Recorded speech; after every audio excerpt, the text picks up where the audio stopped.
Share বাজারে টাকা income করার একটি সহজ উপায় বা কৌশল নিয়ে এসেছি। এই ভিডিওতে আজকে বলবো কিভাবে আপনি খুবই সহজে শেয়ার বাজার থেকে টাকা ইনকাম করতে পারবেন। সেই অ্যানালাইসিস বা সেই কৌশলটা আপনাকে আজকে শেখাবো। শেয়ার বাজারে সাপোর্ট এবং রেজিস্ট্যান্স থেকে আপনি কিন্তু টাকা ইনকাম করতে পারেন। শেয়ার বাজারে সাপোর্ট এবং রেজিস্ট্যান্স কি এবং কি করে সেটা অ্যাপ্লাই করবেন, অর্থাৎ কিভাবে আপনি সাপোর্ট এবং রেজিস্ট্যান্স থেকে টাকা ইনকাম করবেন, সব কিছু বলবো আজকের এই ভিডিওতে। তো ভিডিওটি সম্পূর্ণ দেখতে থাকুন। ভিডিওটি ভালো লাগলে ভিডিওটিকে লাইক এবং চ্যানেলটিকে সম্পূর্ণ বিনামূল্যে সাবস্ক্রাইব করতে ভুলবেন না। So let's start.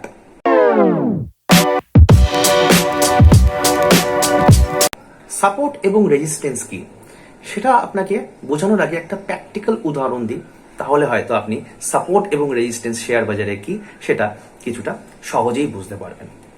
আমাদের মানুষের জীবনে উন্নতি করার জন্য, অর্থাৎ গ্রো করার জন্য, এগানোর জন্য দুটি জিনিস আমাদের লাইফে আসে, সেটা সাপোর্ট আর রেজিস্ট্যান্স। সাপোর্টে আমাদের কি হয়, সাপোর্টের জন্য কিন্তু আমরা যদি সাপোর্টে থাকি তাহলে কিন্তু আমরা গ্রো করতে পারি। কিন্তু গ্রো করার সময়, অর্থাৎ এগানোর সময় একটা জিনিস আমরা বাধাপ্রাপ্ত হই অনেক সময় আমাদের লাইফে। সেই বাধাপ্রাপ্ত জিনিসটাকেই বলছে রেজিস্ট্যান্স। ওকে, ঠিক তেমনি স্টক মার্কেটে অর্থাৎ শেয়ার বাজারে শেয়ারের দাম যখন উপরে ওঠে তখন সে বাধাপ্রাপ্ত হয় কোনো একটা জায়গায়, বা কোনো একটা প্রাইস অর্থাৎ কোনো একটা দামে গিয়ে সে বাধাপ্রাপ্ত হয়। সেই দাম বা সেই প্রাইসটাকেই বলছে রেজিস্ট্যান্স। আর কোন একটা প্রাইস থাকে লো লেভেলে, সেই প্রাইসটা হয় তার সাপোর্ট। সেই সাপোর্টটা যেটা ধরুন শেয়ারের প্রাইস পড়তে পড়তে একটা সাপোর্ট প্রাইস রয়েছে, সেই সাপোর্ট প্রাইসে এসে সে বাধাপ্রাপ্ত হলো, সেটা তার সাপোর্ট প্রাইস। ওকে, সেই প্রাইসটা ওই স্টকের প্রাইসটাকে সাপোর্ট করছে। সেই সাপোর্ট প্রাইসটা কিন্তু একটা ভাইটাল পয়েন্ট। সেই সাপোর্ট প্রাইসটা যদি ক্রস করে যায় স্টকের প্রাইস, সেই সাপোর্টটাকে যদি ব্রেক করে যদি আরো নিচে নামতে থাকে, অর্থাৎ এইটা সাপোর্ট স্টকের প্রাইস নামতে নামতে এরকম জায়গায় চলে আসলো, এটাকে যদি ব্রেক করে দিয়ে আরো নিচের দিকে নামতে থাকে, তার মানে শেয়ার বাজারে বা সেই স্টকে, স্পেশালি সেই স্টকের কিন্তু ডাউনফল হতে পারে। ওকে, আর যদি রেজিস্ট্যান্স থাকে, রেজিস্ট্যান্সকেও যদি সে ব্রেক করে উপরের দিকে যায়, তার মানে অর্থাৎ বাধাকে যদি অতিক্রম করে দেয়, তার মানে সেই স্টকের প্রাইস আরো অনেক দূর এগাতে পারে, অর্থাৎ বাড়তে পারে। অনেক সময় দেখা যায় শেয়ারের প্রাইস নামতে নামতে এই সাপোর্টে এসে ধাক্কা খেয়ে আবার বাউন্স ব্যাক করে উপরের দিকে চলে যায়, because of the magical power of the support. And obviously রেজিস্ট্যান্সেরও ম্যাজিক্যাল পাওয়ার রয়েছে। যেমনি সাপোর্টে এসে স্টক ব্যাক করে উপরের দিকে চলে যাচ্ছে, তেমনি রেজিস্ট্যান্সেরও একদম ম্যাজিক্যাল পাওয়ার রয়েছে। সেই পাওয়ারটা হচ্ছে শেয়ারের প্রাইস উঠতে উঠতে তখন রেজিস্ট্যান্সে বাধাপ্রাপ্ত হলো। অনেক সময় দেখা যায় রেজিস্ট্যান্সটা এতটাই ভালো রেজিস্ট্যান্স, সেই রেজিস্ট্যান্স বাধাপ্রাপ্ত হয়ে শেয়ারের প্রাইস আবার উঠতে উঠতে রেজিস্ট্যান্সে বাধাপ্রাপ্ত হয়ে আবার নিচের দিকে নেমে গেল। অর্থাৎ সাপোর্ট এবং রেজিস্ট্যান্সের একটা ম্যাজিক্যাল পাওয়ার রয়েছে। সেটা যদি ব্রেক করতে পারে, অর্থাৎ যদি রেজিস্ট্যান্সের ক্ষেত্রে হয়, সেটা যদি ব্রেক করতে পারে, তাহলে সেই প্রাইসটা আরো উপরে যাওয়ার সম্ভাবনা থাকে। বা অনেক সময় ব্রেক করতে না পারলে সেখান থেকেই রেজিস্ট্যান্সের ধাক্কা খেয়ে শেয়ারের প্রাইস নিচের দিকে নেমে যায়, অর্থাৎ ডাউনফল হয়। ঠিক তেমনি সাপোর্টের ক্ষেত্রে শেয়ারের প্রাইস পড়তে পড়তে যখন সাপোর্ট প্রাইসে বা সাপোর্টে গিয়ে ধাক্কা খায়, তখন সেই সাপোর্টকে যদি শেয়ারের প্রাইস ব্রেক করে দেয়, তাহলে শেয়ারের প্রাইস আরো নিচে পড়তে থাকে। এটাও হতে পারে যে সাপোর্টে এসে যখন শেয়ারের প্রাইস ধাক্কা খেলো, সাপোর্টে এসে ধাক্কা খেলো শেয়ারের প্রাইস, তখন সেখান থেকে বাউন্স ব্যাক করে আবার সে উপরের দিকে যাওয়ার চেষ্টা করে। তার মানে পরিষ্কার কথা, যদি কোনো শেয়ার রেজিস্ট্যান্সকে ক্রস করে দেয়, তাহলে সেই ক্ষেত্রে শেয়ারের প্রাইস উপরে যাওয়ার সম্ভাবনা সব থেকে বেশি, যদি ব্রেক করে বেরিয়ে যায়। আর যদি ব্রেক না করতে পারে, সেখানে যদি বারবার বাধাপ্রাপ্ত হতে থাকে বা বাধাপ্রাপ্ত হয়, সেই ক্ষেত্রে কিন্তু শেয়ার কিন্তু নিচের দিকে নামতেও পারে রেজিস্ট্যান্সের ক্ষেত্রে। সাপোর্টের ক্ষেত্রে ঠিক তাই উল্টোটা হয়। তো এটা আমি চার্টে দেখাবো, ক্যান্ডেল স্টিকে দেখাবো, ক্যান্ডেল প্যাটার্নে দেখাবো বলতে পারেন। তো তো চার্ট আমি ওপেন করব আপস্টক্সে যারা এখনো ডিম্যাট অ্যাকাউন্ট ওপেন করেননি, ফ্রিতে আপস্টক্সের ডিম্যাট অ্যাকাউন্ট ওপেন করতে পারেন। এই ভিডিওর ডেসক্রিপশনে লিঙ্ক দেওয়া রয়েছে, সেই লিঙ্ক থেকে গিয়ে ফ্রিতে ডিম্যাট অ্যাকাউন্ট ওপেন করুন। লিমিটেড পিরিয়ড অফার চলছে, তাড়াতাড়ি করে আপস্টক্সে ডিম্যাট অ্যাকাউন্ট ওপেন করুন, যেহেতু সেখানে চার্ট অ্যানালাইসিসটা খুব সুন্দর। তো আপনি দেখতে পাচ্ছেন আমি একটা চার্ট ওপেন করেছি আপস্টক্স থেকে, তো ম্যারিকো কোম্পানির চার্ট। তো আপনাকে বোঝানোর জন্য দেখতে পাচ্ছেন কত সুন্দর ক্লিয়ার একটা চার্ট। এটা আপনি ইউজ করতে পারেন আপস্টক থেকে। তো আপস্টকে যদি এখনও অ্যাকাউন্ট না থাকে, আপনি ডিম্যাট অ্যাকাউন্ট ওপেন করুন, ভিডিওর ডেসক্রিপশনে লিঙ্ক দেওয়া রয়েছে, সেখান থেকে গিয়ে আপনি খুবই সহজে আপনি কিন্তু অনলি পেপারলেস, কোনো সমস্যা নেই, আপনি ডিম্যাট অ্যাকাউন্ট ওপেন করুন, ভিডিওর ডেসক্রিপশনে লিঙ্ক দেওয়া আছে। এবং এই আপস্টকে অ্যাকাউন্ট করলে আপনাকে ডেলিভারি চার্জ, স্টকের ডেলিভারি চার্জ কিন্তু সম্পূর্ণ free delivery charge in holding stock. তো যাই হোক না কেন, ভিডিও ডেসক্রিপশনে লিঙ্ক দেওয়া রয়েছে, গিয়ে আপনি আপস্টকের ফ্রি ডিম্যাট অ্যাকাউন্ট ওপেন করতে পারেন। তো এই চার্টটা আমি ওপেন করেছি আপস্টকে। তো দেখতে পাচ্ছেন এখানে একদিনের ক্যান্ডেল রয়েছে। তো সবার আগে আমি সুইং ট্রেডের ক্ষেত্রে দেখাবো, এবং তারপরে আমি দেখাবো ইন্টারের ক্ষেত্রে ফাংশনটা কি করে করতে হবে, কি করে সাপোর্ট রেজিস্ট্যান্স আপনাকে খুঁজে বের করে কিন্তু আপনি ট্রেড নিতে পারবেন। তো একদিনের চার্ট, অর্থাৎ এক একটা ক্যান্ডেল কিন্তু একদিনের প্রাইস কিন্তু আপনাকে ডিনোট করছে। তো আপনি সবার আগে আমাকে এফএক্সে যেতে হবে। এই এফএক্সে গিয়ে যে ইন্ডিকেটরটা ইউজ করতে হবে সেটা হচ্ছে পিভট পয়েন্ট। ওকে, পিভট পয়েন্ট, সেই পিভট পয়েন্ট ইন্ডিকেটরটা আমাকে ইউজ করতে হবে। তো পিভট পয়েন্ট কি সেটা আপনাকে বলে দিই। পিভট পয়েন্ট কি এবং পিভট পয়েন্টে কী কী থাকে। তো দেখতে পাচ্ছেন এফএক্সে ক্লিক করলাম, এফএক্সে ক্লিক করার পর স্টাডিসের পাশে সার্চ অপশান আছে, এখানে লিখবেন পিভট পয়েন্ট, PIVOT লিখলেই দেখতে পাচ্ছেন চলে এসছে পিভট পয়েন্টস। তো পিভট পয়েন্টসে ক্লিক করলাম। তো পিভট পয়েন্টসে দেখতে পাচ্ছেন এবার ক্লিক করার পর অনেকগুলো দাগ চলে এসছে, কালো, ঠিক আছে, উপরে কটা দাগ, নিচে কটা দাগ, এরকম স্ট্রেট লাইন চলে এসছে। তো অ্যাকচুয়ালি কি পিভট পয়েন্টটা কি? পিভট পয়েন্টে আপনি দেখতে পাচ্ছেন একটা পিভট লাইন আছে যেটা হচ্ছে কালো রং, আর রেজিস্ট্যান্স আছে, রেজিস্ট্যান্স 1, রেজিস্ট্যান্স 2, রেজিস্ট্যান্স 3, আর সাপোর্ট আছে, সাপোর্ট 1, সাপোর্ট 2, সাপোর্ট 3। ওকে, প্রত্যেকটা ক্যান্ডেলের নিচে যেগুলো দাগগুলো সেগুলো সাপোর্ট হিসাবে কাজ করে, উপরে যেগুলো থাকে সেগুলো রেজিস্ট্যান্স হিসাবে কাজ করে। ওকে, তো তাহলে তিনটে রেজিস্ট্যান্স, তিনটে সাপোর্ট, এবং মাঝখানের যে লাইনটা সেটা পিভট লাইন বা সেন্টার লাইন বলছে। এই যে কালো যে দাগটা রয়েছে, কালো দাগটা সিম্বলটা, এটা পিভট লাইন বা এটাকে সেন্টার লাইন বলা হয়। এছাড়াও দেখতে পাচ্ছেন নিচে রয়েছে রেজিস্ট্যান্স 1, রেজিস্ট্যান্স 2, এই যে রেজিস্ট্যান্স 1, রেজিস্ট্যান্স 2, রেজিস্ট্যান্স 3, এবং ঠিক তেমনি সাপোর্ট 1, সাপোর্ট 2, আর একটা নিচে এই যে সাপোর্ট 3। ওকে, তো তিনটে সাপোর্ট, তিনটে রেজিস্ট্যান্স, এবং মাঝখানের যে লাইনটা আছে সেটাকে বলছে পিভট লাইন বা পিভট। ওকে, যেটা ব্ল্যাক কালার দেওয়া হচ্ছে, এটাকে আমি সেন্টার লাইনও বলা হয়ে থাকে। ওকে, তো এই হচ্ছে ফান্ডা। এই যে পিভট পয়েন্টস ইন্ডিকেটরটা আমি ইউজ করলাম, এইটা আমাকে কীভাবে ট্রেড নিতে সাহায্য করবে এটা আপনাকে এবার বলি। তো এবার পিভট পয়েন্টটা কী এবং কখন আপনাকে ট্রেড নিতে হবে সেটা আমি অবশ্যই বলে দিচ্ছি, সবার আগে ভালো করে শুনুন। তো ধরুন এখানে ব্ল্যাক লাইনটা হচ্ছে পিভট পয়েন্ট। ওকে, এর উপরে তিনটে রেজিস্ট্যান্স আছে। ওকে, আর নিচে সাপোর্ট রয়েছে। ওকে, নিচে তিনটে সাপোর্ট রয়েছে, এগুলো হচ্ছে প্রত্যেকটা রেজিস্ট্যান্স। এই তিনটে রেজিস্ট্যান্স, এটা সাপোর্ট, এটা হচ্ছে পিভট লাইন বা পিভট লাইন। ওকে, এই লাইনটা হচ্ছে মিডিলে যে ব্ল্যাক লাইনটা সেটা হচ্ছে পিভট লাইন। এবার কোনো ক্যান্ডেল ধরুন এর নিচের থেকে শুরু করে এরকম একটা হলো, অর্থাৎ পিভট লাইনকে ক্রস করলো, তাহলে আপনাকে বাই অপরচুনিটি খুঁজতে হবে। অর্থাৎ কোনো রেজিস্ট্যান্স বা কোনো সাপোর্টকে নিচের থেকে কেটে উপরে যদি ক্লোজ হয় সেই ক্যান্ডেলটি, তাহলে আপনাকে বাই অপরচুনিটি খুঁজতে হবে।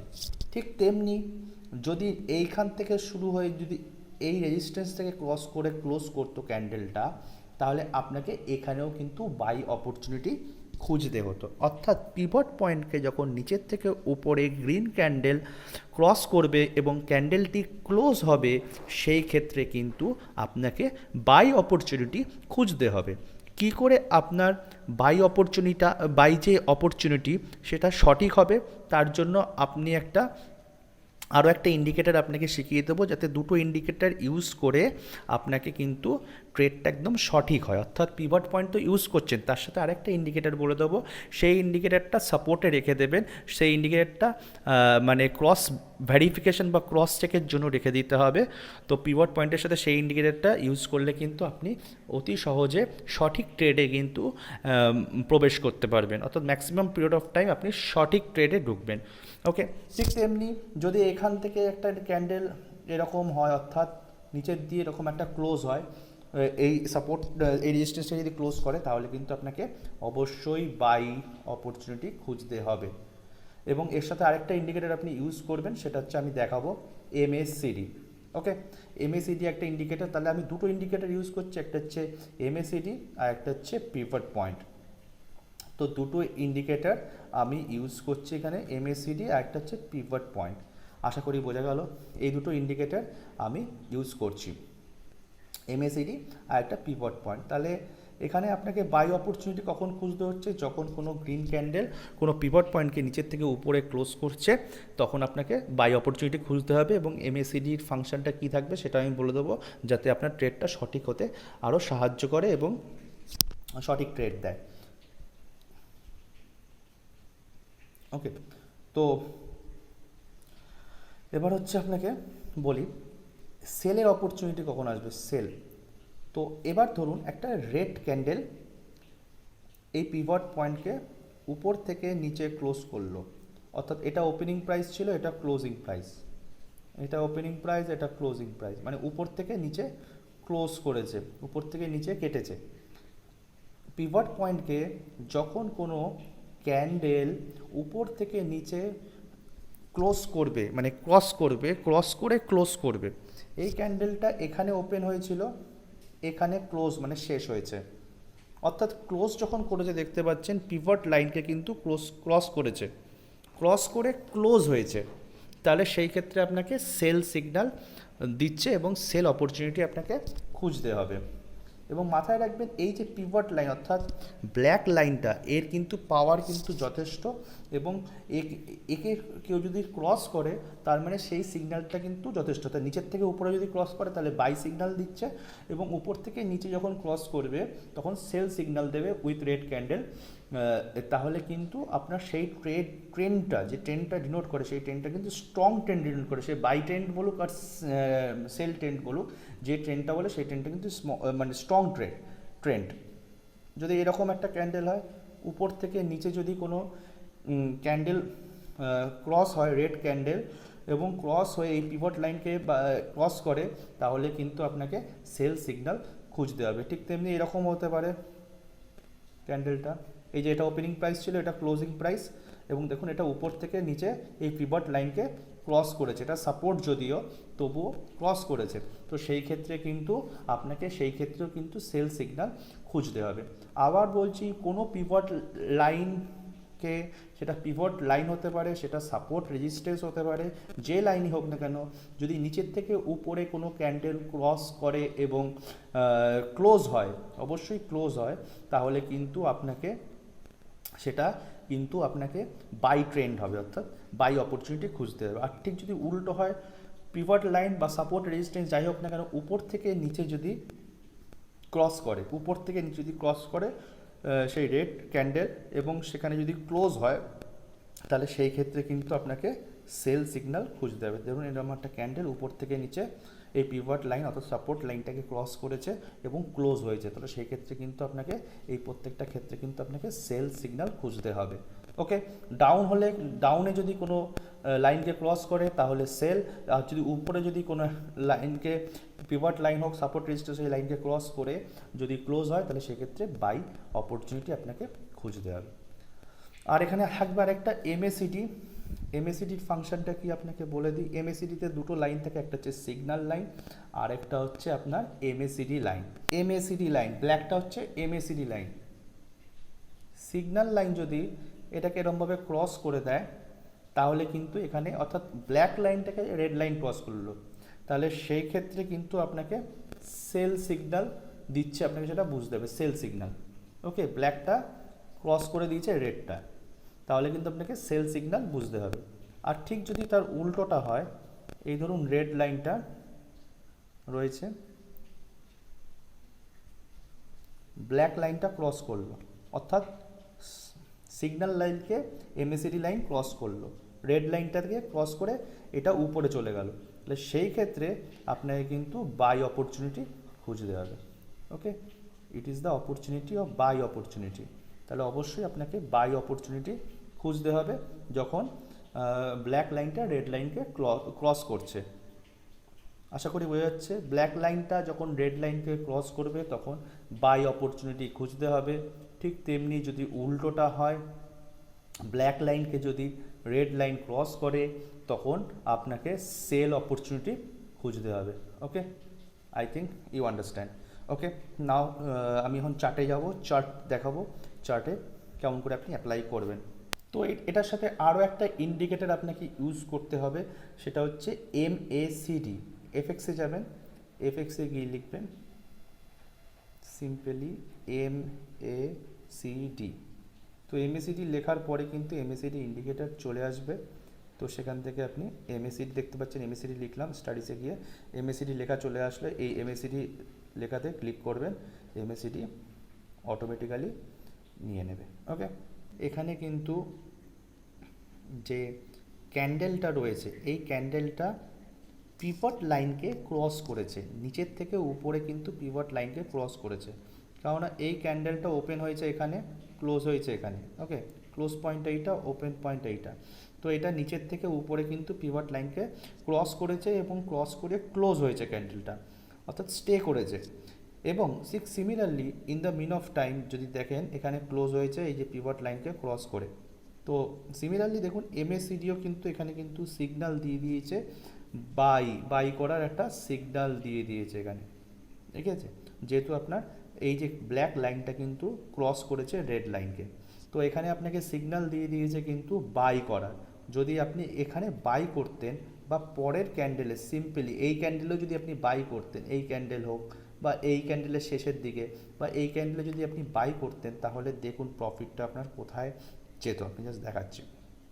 সাপোজ আপনি এইখানেই বাই করলেন, ওকে, এরকম রেঞ্জে, তারপরের দিন এখানে আপনাকে সিগন্যাল দিল এই ক্যান্ডেলে, আপনি এদিনকার বাই করলেন 368 সামথিং প্রাইসে, 368।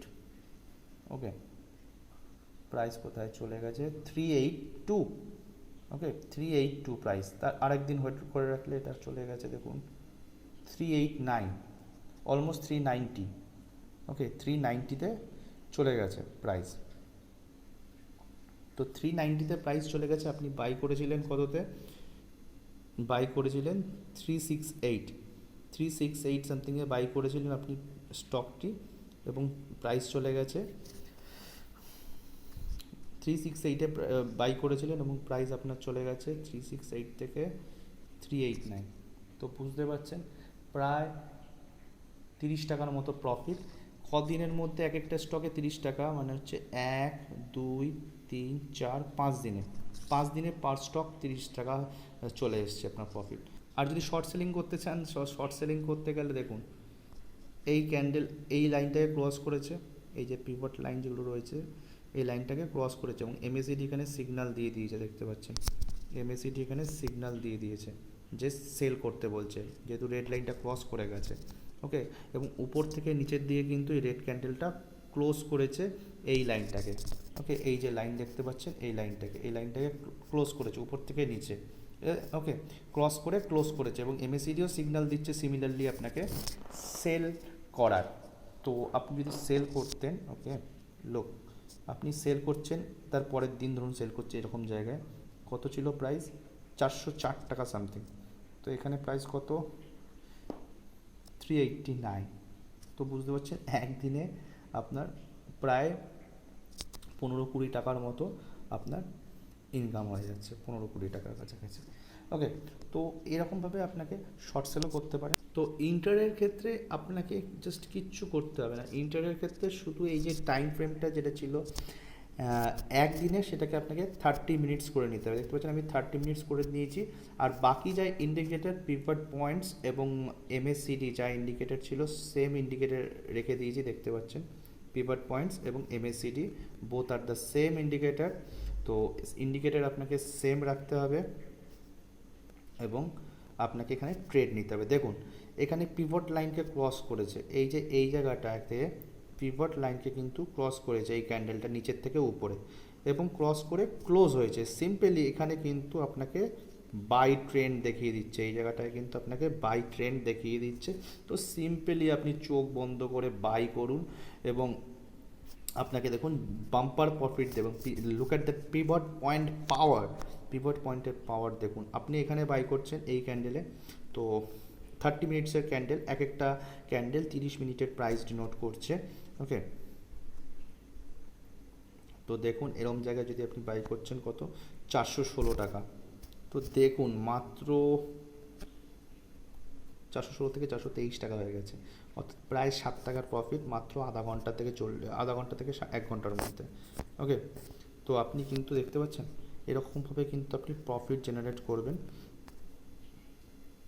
যদি আপনি হোল্ড করে রাখতেন হয়তো আরও কিছু প্রফিট গেইন করতে পারতেন, কিন্তু আপনাকে একটা টার্গেট নিয়ে চলতে হবে। মাত্র আপনি এখানে এন্ট্রি করেছিলেন 416-তে, আপনার দেখুন মাত্র 1 ঘন্টার মধ্যে কিন্তু আপনার 1 ঘন্টা 45 মিনিট, 1 ঘন্টার মধ্যে কিন্তু আপনার 423 টাকা কিন্তু প্রফিট হয়ে যাচ্ছে, 423 টাকা হয়ে যাচ্ছে। অর্থাৎ প্রাইস এখান থেকে মুভ করে 416 থেকে 423, 16 থেকে 23, 6 টাকা পার স্টকে কিন্তু 6 টাকা কিন্তু আপনার প্রফিট হয়ে গেছে।